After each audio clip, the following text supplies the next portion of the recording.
Okay, now Mitt Romney was telling the truth today about national security in the speech. We're going to listen to a couple clips. Now, this is what an actual leader sounds like. Now, remember Barack Obama, after these attacks, which happened September 11th of this year, our anniversary, Obama and all those people went on the airwaves and said, hey, this is all coincidence. These are random attacks. These are random protests related to some anti-Islamic video. Now, Barack Obama, of course, wants us to believe that this was all a result of an anti-Islamic video. Mitt Romney quashed that idea. Is it squashed or quashed? I don't know. He put down that concept today in the speech like a leader should. Let's listen. This latest assault can't be blamed on a reprehensible video insulting Islam, despite the administration's attempts to convince us of that for so long. And then Romney slammed Obama with this hope and change nonsense by saying hope is not a foreign policy strategy. So let's listen to Mitt Romney. But hope is not a strategy. We can't support our friends and defeat our enemies in the Middle East when our words are not backed up by deeds, when our defense spending is being arbitrarily and deeply cut. By the way, starting January 1st of 2013, Obama is cutting defense spending by 15% across the board. 15%, and that continues over the next decade.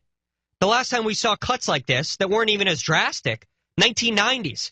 And that's when we stopped our intelligence gathering capabilities in the Middle East. We withdrew from the region, and then we woke up on a Tuesday morning, September 11th, 2001, and we learned our lesson the hard way. Mitt Romney's not going to allow that to happen if this guy takes office. Defense spending goes back to regular levels, and he does it by cutting out Obamacare. Very simple. This is going to be deficit neutral.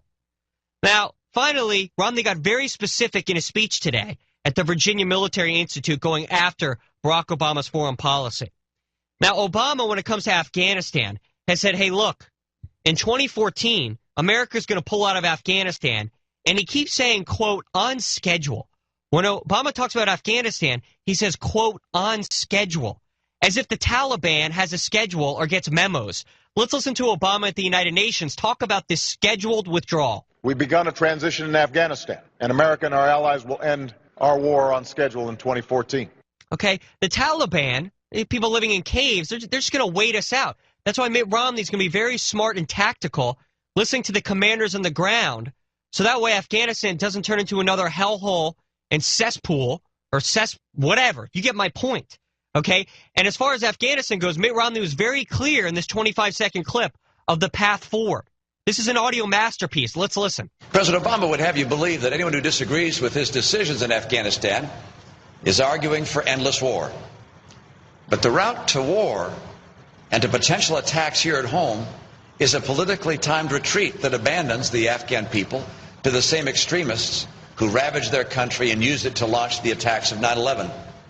I'll evaluate conditions on the ground and weigh the best advice of our military commanders, and I will affirm that my duty is not to protect my political prospects, but to protect the security of the nation. Excellent work, Mitt Romney.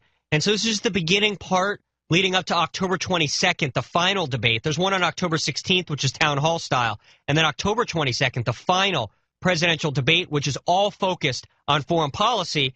And my prediction is Barack Obama is going to have a small bombing of Libya between now and October 22nd because he's got to look tough before the debate.